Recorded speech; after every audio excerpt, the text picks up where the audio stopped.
Ukrainian troops may be looking to try and get out via this small opening that is being held by military intelligence or Ukraine special forces. But even that is going to be very, very difficult. I think the real big problem that Ukraine has now is in Myrnohrad, where they have kind of lots of large units with vehicles, with equipment that are not going to be able to get out of this small gap. They'll only be able to kind of walk out. And whether Ukraine decides that it will try and break them out from the north instead of pushing them through, getting them withdrawing through Pokrovsk, which is incredibly dangerous right now. So just tell me about that neighbouring city. Where is it exactly, and what's its significance to Pokrovsk? So Myrnohrad is part of the Pokrovsk conglomeration. It's a separate city, but it's kind of joined by houses through the middle. It's just a few miles away to the east. It is almost encircled now because of what's happening in Pokrovsk. The only route that is for Ukrainian forces to supply and get logistics through into Myrnohrad is through Pokrovsk.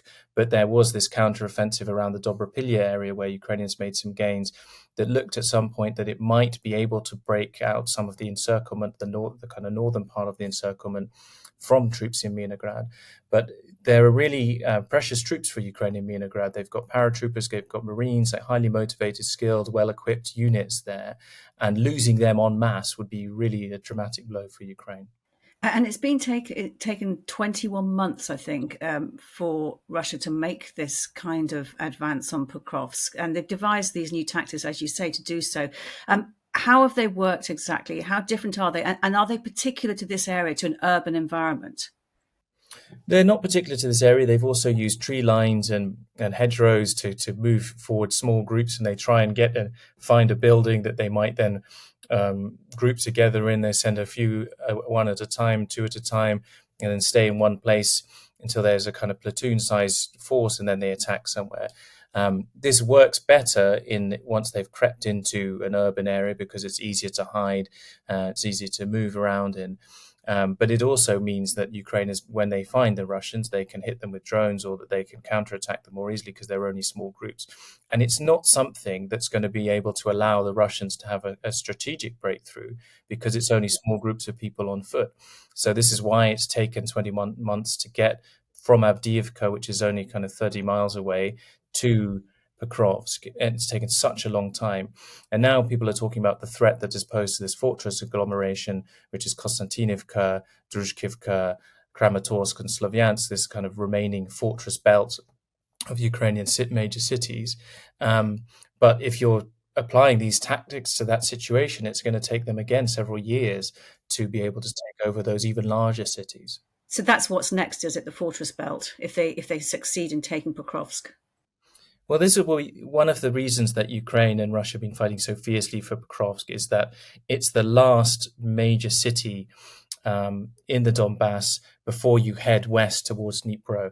And if the Ukrainians don't hold the positions in Pokrovsk, then there are large open fields along the main road to Pavlohrad, which is a really important industrial base for the Ukrainians, and Dnipro.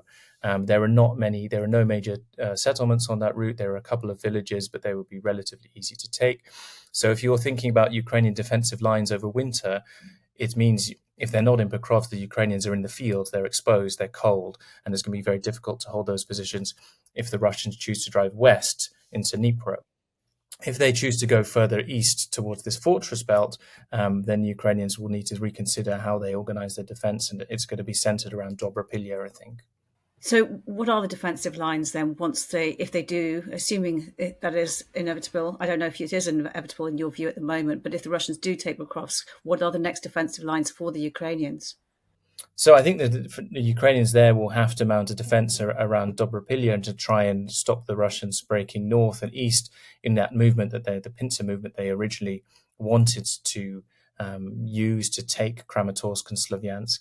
But the difficulty for the Ukrainians will be, where are the defensive lines at the moment? The defensive lines are dug into wide open fields. There are big anti-tank trenches in the fields across the Dnipro Donetsk border, and there's Pavlohrad, which is the next kind of major city, which the Ukrainians have got serious defensive lines in. The Ukrainians don't want to be fighting over Pavlov. This is a serious industrial base. There's rocket manufacturers, missile manufacturers, a lot of serious industry is there, and the Ukrainians definitely don't want to be fighting there. And if the Russians get as far as Pavlograd, they're only an hour's drive away from Dnipro, a huge city of 1 million people, which has been central to Ukraine's war effort. And what about Pokrovsk? What is left of the city that they're fighting over, and who is still there in terms of the civilian population? Well, it's a significant sized city, so it's 60,000 people that used to live there. There's only about 1,300 thought to be remaining there, and we've actually seen horrific footage of the Russians cutting them down, hitting them with drones, even though they're very clearly civilians, elderly people walking with white flags, trying to get out of Pokrovsk. Um, so it is a battered city. There are, buildings are all damaged, but some are still intact enough to mount a defense from. Some high buildings, some high ground. The Ukrainians are still holding on to, and those are important positions. But I think it will be important. What's left of the basements, what's left of those buildings, the remains of those buildings are important when you're thinking about a winter that is often kind of -10, -15 degrees. You want to be inside somewhere, even if it doesn't have heating or water, but it's better than being out in the open fields. And do you know at this stage how much of the city is actually under Russian control? It's held by the Russians, at least. It's very difficult to say. It seems constantly moving. We've seen kind of geolocated footage of the Russians being able to bring trucks into pretty central areas of Pokrovsk, but then we've seen immediately afterwards the Ukrainians raising the Ukrainian flag over the kind of city hall. So it's obviously a very dynamic situation. The Russians are moving forwards in small groups, and then Ukrainians are counterattacking, and you've got pockets of Ukrainians trapped throughout the city, and then you've got Ukrainians coming to try and break them out. So it's a very, very dynamic situation, and Russians are taking heavy casualties there, but I'm sure the Ukrainians are now taking heavy casualties there too. And in the circles you've been mixing in Kyiv itself, how much anxiety is there over this? Well, I think there's a lot of worry. I mean, what it means for the future defense of Donbass, what it means for that fortress and conglomeration, but particularly on how many troops are going to be lost defending Pokrovsk. And there's a lot of people talking about it's time or it's past time already to try and withdraw these troops to try and save especially the paratroopers that are in Myrnohrad, relatively intact units. And we need all the people that we can get to mount the defense on the next line in perhaps better positions.